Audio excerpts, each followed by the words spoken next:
Hey everybody, since the last time I made a video, a lot has changed in the palmscape here in the Tobacco Belt of Southern Ontario. Another beautiful day. A little windy, actually it's really windy. That happens here quite a bit, so these palms, they have to learn to toughen up. So I'll show you what I got going on. I moved my container ranch outside as well, so I can show you everything I have in one shot. So over here is a whole pot. I think there's about 8 or 9 Bismarckia nobilis that are germinated. They have reached the bottom of the pot, so no signs of any leaflets yet, but that should be soon. That's the way Bismarcks are, right? And then there's a 1-year-old Bismarck I have on his 3rd spear. So a little slow, only because he spends a lot of his time indoors, but they're loving this heat. And then of course some cannabis sativa, which is legal here. I don't smoke it, but it's just for fun. So another one of my methods for coconuts. We get this hot weather, so normally I put them in a bucket of hot water, and I have a aquarium heater. This time, depending on the time of year, they're in the bags on the deck, and inside it's pretty hot, 110, 120 degrees, and it's like a pressure cooker. And if these coconuts are viable, then this will help to speed them up for me a little bit. So we will see how that goes. I will post how this one works, but in the past, I've had germination in 2 days doing this method, so we'll see what happens. But this was a Robellini, or 3 Robellinis, Phoenix Robellinis I got, and I had to get them. They were at Canadian Tire, $27.99. Like, frick, I didn't need any more, but they're beautiful. They're a little shade grown, so a little stretched, but they're in perfect health, so they're on the deck. And then, of course, here's my 7-gallon Robellinis, which aren't that tall, but I bought them last year with my daughter in our annual palm hunt, and there's a little bit of sunburn. I just trimmed them the other day. I put them out too fast, and they got a little sunburn. So now they're doing well. They're acclimating, and they're growing. So yeah, you know, what are you gonna do? We're in Canada, so but they grow all year round here. They do really well, and they don't mind having a little bit wetter soil sometimes. So now that it's hot, they're gonna start to take off. So my table, one of my Phoenix dactylifera, one of my date palms. This guy's a year old, and he's my pick of the litter for this year to be outside. So hopefully soon he'll start to get a little pinnate, but we'll see. But hey, you know what? You go to the store, you buy the date, you eat it, boom, there's your palm tree. Down here is some sunburnt Areca vestiarius, some orange crown shaft palm. So I'm trying different things with them. I got some sunburn on a couple of them. I put them outside, too much sun. But I'm trying to keep them nice and warm, so they're under shaded glass. So we'll see how this works, but it's still nice and warm down there. And then I put them in the garage at night, because my garage at night's 80 degrees. Or, yeah, 80 plus degrees, so it's very warm. So I'm trying my best. These are a year old, believe it or not. So yeah, they've been slow for me, but they're still doing okay, not bad. And then, oops, right here, foxtail Bulgaria bifurcata.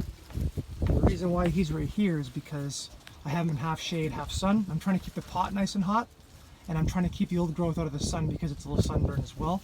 You know, being indoors all winter long and then bringing them outside is tough. You got to do the acclimation period. So, but the new growth is loving the sun. So, and then of course to finish off the deck, first is my what do we got? 3 Adenidius Morellii, so Christmas palms, and they got sunburn as well. This year's been a bad year for me for sunburn. I never usually have this issue so much, but so they're in this corner, and it gets sun in the morning and it gets sun at night, and then during the hottest sun of the day it gets to cool off, and it is recovering and growing well. It just takes time. We've just finally got in some hot weather now. It was a really cold spring and wet spring, which was not normal. And then today, I found these Adenidium Morellii at Lowe's, 35 bucks. They thought they were not healthy. Okay, let's take a look. So here's my Adenidius. See the brown tips? You can see there's some scorching. You can see that what it's gone through. You can also see the new spears are looking good. So I've had them since beginning of May. So yeah, it just takes time. They're recovering, they're growing. But this guy, same thing, 7-gallon, 35 bucks. Everybody at Lowe's said that he was damaged and nobody wanted it. Are you kidding me? This Morellii, this Christmas palm looks beautiful. It's got a couple small brown tips here and there, but I've been to the Caribbean many times, and I'll tell you, they're not perfect there either. So this is not bad. So what I'm doing right now is I'm going to give this to my mother this week and my stepdad for the trailer on Lake Erie, and it's going to be a beautiful addition to their deck. So right now what I'm doing is in and out of the sun, shade, working on getting it acclimated, because when my parents are gone during the week on the trailer, it's not going to necessarily always have the luxury of being moved around. So I'm trying to get it acclimated for them. So let me show you the actually by the pool. So my in-ground, it's 90 degrees. It's beautiful. Here's my my 5-gallon coconut. So it doesn't look the greatest. The reason why you see some of the brown is I put it in a little bit too early. We had a cold spring, so. But as you can see, the growth is good. There's a spear down here. It's looking good. So it'll grow out of it. It's looking good. It's in pool sand, nice and hot. A little bit of fertilizer. So hopefully it recovers.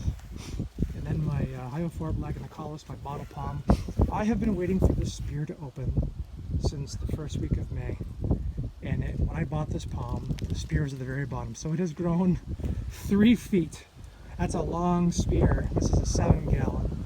And yeah, it's got a little bit of cold damage, a little bit of sunburn, but you know, what are you gonna do? I got a little, you know, hyper this year and put them in early, so not a big deal.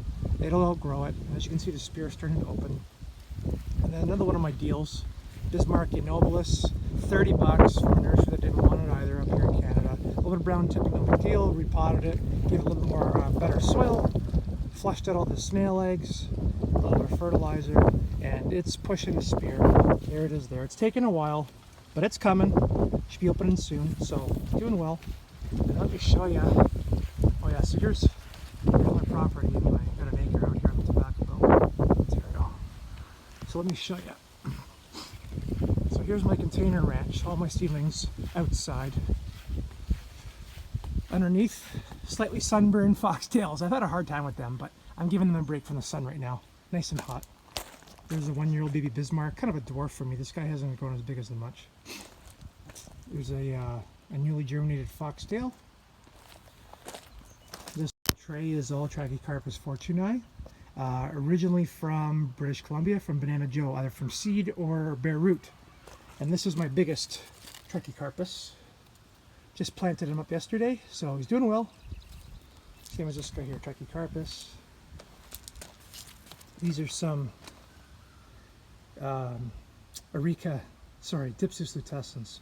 I grew these from seed from Jamaica last year. And then right here we have Dipsus lutescens that I got from seed from Punta Cana, Dominican Republic. Same as these. These are all sable dimensionsis from Punta Cana. And in here we have some sables, we have a queen, we have a solitaire palm, a Tychosperma elegans that I brought back from seed from Jamaica. Same thing here, Dipsus lutescens, Trachycarpus fortunei, bare root seedlings from Banana Joe, Dipsus lutescens. There's all kinds of stuff in here. There's some Butea yates, Sable minor, actually, and I have my Pride and Joy. Let me show you.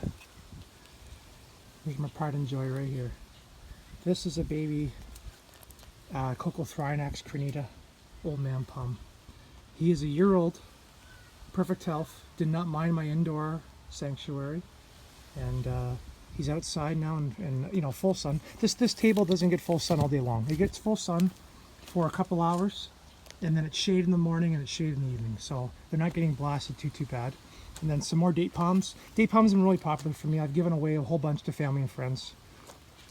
And here's a Phoenix, here's a Washingtonia robusta that the wind is just pelting. So I'm going to have to give it some support soon because they've been growing in the basement their whole lives and they have not seen wind. So I'm relying on nature to help toughen them up, and I know they will grow out of it. I'm not really too worried about it. But anyway, so this is the seedling or the container ranch. And let's see if there's anything else in here that's interesting that you guys might like. Yeah, Butea yate. Oh, Mediterranean fan palm. Camerops humilis. Oh, Leucothrinax marsi. Got some thatch palms in here as well. Kind of neat. Very slow. Really annoyingly slow, but awesome. And then I'll show you the last palm. The last palm on the property. And lo and behold, the very first palm I ever bought 3 years ago, 3-gallon. There he is. My Serenoa repens, my saw palmetto, and we had a little bout this spring where what happened was he was growing like crazy indoors, like literally insane. I've never seen a saw grow so fast, and I didn't keep up with my fertilizing for how fast it was growing, and he started to die back a little bit, but now it's pushing in his spear slowly, the buds are doing good, and hopefully it survives again.